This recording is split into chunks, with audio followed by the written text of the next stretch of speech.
taxawaay bu am solo. exactement. dégg nga fi fan yi xam naa ci débat bi dañ ci ñëw ci mbirum haute cour de justice. waaw dinañ ci ñëw ñuy salfaañi foofu ak yelleefu doomu aadama. gisuñu benn yoon la commission nationale des droits de l'homme addu ci publiquement. waaw te dañuy gis parfois ay faits yoo xam ni xëy na du sax demee noonu. ñu génn def communiqué wax ci mais bu ñuy wax violation ak yelleef lu mel ni haute cour de justice ñu ne la amul le principe du double degré de juridiction. commission bi nga xam ne tey moo tënk ñëpp ci droits humains muy war di xelal président ci wàllum ak yelleef dégguñu ko benn yoon mu jug wax ci mbir moomu. loolu ça pose problème. Donc je pense que ñoom aussi war nañ xoolaat bu baax seen toogaay. C'est important. Parce que c'est vrai def ay rapport wax def naa def. dina ci am solo mais yenn saa yi lay sant ngay taxaw ngay dénoncer yenn yi. Tout à fait. En tout cas am na solo dafa am loo ci bëgg a rapidement rek nekkul woon sujet bi mais. waaw.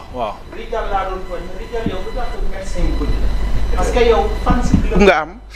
fële ca université te ay professeur agrégé de médecine rek am na ku ne ma boo demee foog nga woo ma téléphone jox ma ko mu wax ak man bon loolu vraiment c'est un coucou pour les médecins donc waxal naa la sa soxla bëri na trop kii xam nga dama doon wax juste ne loolu exercice normal la que ñuy ay rapport ñu koy produire c'est vrai que Sénégal dañuy produire ay rapports souvent les rapports ne sont pas déposés devant le président parce que loolu commission nationale des droits de l'homme bu ko defee rapport bu ko joxee président ba pare rapport bi aussi dana dem assemblée nationale ak yeneen institution mais gis nañu quand même que une rupture est constatée c'est que depuis président de la République Diomaye bi mu fi nekkee keroog bi ma gisee mu recevoir le médiateur de la République vraiment daf ma neex parce que ça fait très longtemps qu'on n'entend pas le médiateur de la République on parle de comité dialogue social au conseil du dialogue social donc loolu am na solo mais li ci ëpp solo mooy président jeexanteel bi mu bëgg def ci kii mooy les recommandations.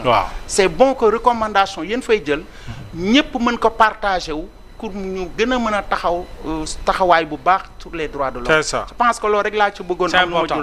Alors Bachir damay convoquer analyse politique bi tey nga laytaay jotaay bi ci Sénégal bi nga xam ne Bassirou Diomaye Diakhar Faye lancé na son nouveau parti Kiraay ubbi it une nouvelle phase politique. ci li nga xam ne moom moo di wàllu politique fii ci mim réew ginnaaw wala depuis l'avènement de ce nouveau régime alors naka nga jàngatee déjà le lancement du parti Kiraay le président bi ko lancé ànd kook waa coalition Diomaye ak lan la ñu mën a xaar ci parti wu yees boobu en tant que moom mi ko porté di président de la République. Bon déjà man defe naa sama position leer na ci côté boobu si ñu bëri j'ai encouragé le président de la République à avoir un appareil politique. ba semaine passée maa ngi koy wax.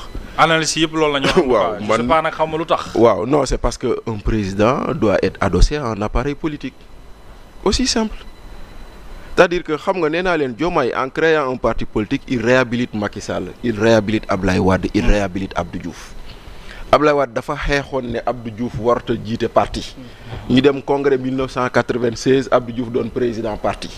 Mais 2001 Abdoulaye Wade ba muy créer def référendum il s'est rendu compte que un président la dafa war a am parti mu ne le président peut rester chef de parti nit ñi terewul ñu continuer naan Wade il a kàddoom waroon na ak lu mu diggee woon. ñu dem on a fait les assises nationales ñu bind fa ni président waratul jiite parti Macky dem di signer assises nationales yi ne leen. je signe avec des réserves parce que bii point bi d'accorduma si. Ah oui, c'est clair. Ah oui, on se après il leur a dit que yéen def leen ndànk ñun parti buy soog a teewul bees la ñu mënuñoo tëb tey rek ne dañuy bàyyi parti bi mais ñoom ñii nga xam ne seen charte Diomaye parce que parti ba mu bokkoon ñoo ko bind seen charte. waaw ñoom dañoo juumoon. parce que création parti bi day wane ni dañoo juumoon. Effectivement un président de la République dafa war a am appareil politique. Donc man de ce point de vue moo tax may la je l'ai encouragé quand il l'a fait damaa jàpp ne fa ñu doon wax naan kiiw ko woon daf ko signé njuumte la. Ok. Maintenant il a créé son parti politique tuddee na ko les patriotes républicains. lenn rek moo ci manqué les libéraux. parce que dafa waroon doon les patriotes républicains et les libéraux parce que parti bi day dem tibb APR dem tibb Pastef dem tibb PDS. Vous pensez? Point final. du dem feneen. Kiiraay les patriotes républicains la patrie d'abord. Bon voilà xam nga slogan Mohamed slogan ñëpp ko fi créé ah. mais non analyser discours am. bon xam nga président de la République le discours du président un discours quand même qui était très politique mais aussi li ma ci jàngatee parce que j'étais là-bas doon ko retransmettre en direct ci Sen TV. Oui. J'ai senti ci discours am que dafa bëgg a jiital la patrie d'abord. waaw loolu la ñu wax. dafa bëgg a jiital la patrie d'abord. xam nga tey jii tous les présidents de la République qui qu'ils soient dès qu'ils sont installés ils ont obligation de mettre la République au-dessus de tout le monde. oui loolu mooy seen wareef.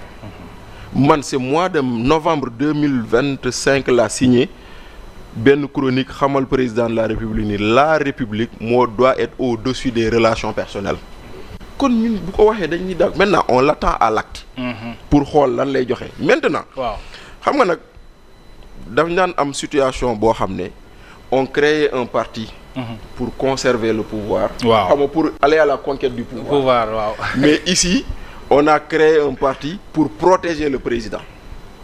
pour protéger le président. oui on a créé un parti pour protéger le président et c'est une institution à protéger je suis pas contre. oui maintenant moi il y a des questions que je me pose sur lesquelles dégguma président tontu ma si. Aliou nuyu naa la. waaw. ben Aliou un parti politique doit être adossé à une idéologie. à une doctrine à une démarche à une méthodologie de travail à des orientations politiques mais yooyu yëpp kenn dégg ko kiiraay rek lañu dégg parasol bi dinañ aar ñëpp ok mais. amul idéologie. dégguma ñu ne ñu fan lan mooy seen idéologie wax ma amul de waxuñu ñu ma ko. waaw. parce que je ne peux pas dire amul idéologie. Je n'ai pas entendu le président dire moi je me réclame socialo, moi je me réclame communiste, wala moi je me réclame libéral, wala je me réclame kii parce que en réalité les gens sans benn pas mu koy wax les gens disent que non l'idéologie c'est le pragmatisme n'est pas une idéologie. Nous, on a réclamé le pragmatisme. Attends, mais vous pouvez le réclamer. Mais c'est une démarche. Non, le pragmatisme c'est une démarche, c'est pas une idéologie politique. Ça peut être une idéologie. Oui, d'accord. Après vous allez me l'expliquer. Oui, voilà. Pas mon problème. Mais donc moi c'est sur ces questions-là que j'attendais le président. Moi au moins ñun ci ban base la arrosé. Voilà, c'est-à-dire que aujourd'hui, est-ce que on va créer un parti politique pour nous dire que la démarche économique c'est le presse qui nous a foutu dans la merde là ou alors est-ce que on va créer un parti politique pour nous dire que les campagnes agricoles se suivent et se ressemblent où on met beaucoup de milliards et que des résultats sont pratiquement nuls moo tax man c'est sur ça très bien que j'attends laa doon xaar gisuma loolu mais nag pour le reste je vois que c'est un grand coup de com' qui a été réussi waaw parce que samedi ba tey kiiraay rek la ñuy waxtaanee. même ceux qui essaient de di ko saboter. naan ay cuuraay ak muuraay ak. ñu ngi koy gën a may visibilité. mais en réalité ñu ngi koy may visibilité. communication la. voilà donc ce coup de com' là aussi il faut l'apprécier.